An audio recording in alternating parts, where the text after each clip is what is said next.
Hello everyone, today let's look at the history of Java.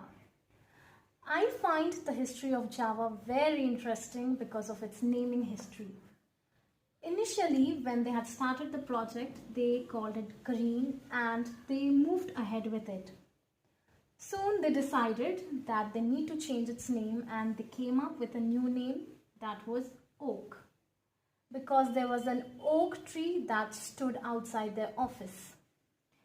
Finally, they named it Java, which was named after a very popular type of coffee at that time from Indonesia.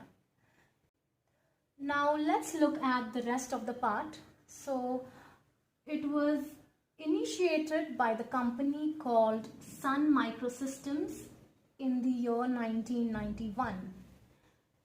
It was started with a motive of creating interactive televisions, and it was created by James Gosling and his team. So soon they realized that technology was too advanced for televisions at that time, and in 1995 they released the beta version of Java.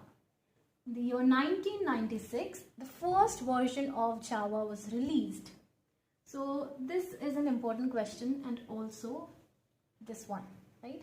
So these three are important points here. And what was in their mind when they wanted to create Java? So at that time, they wanted to create a language which was simple, tight coded and architectural neutral.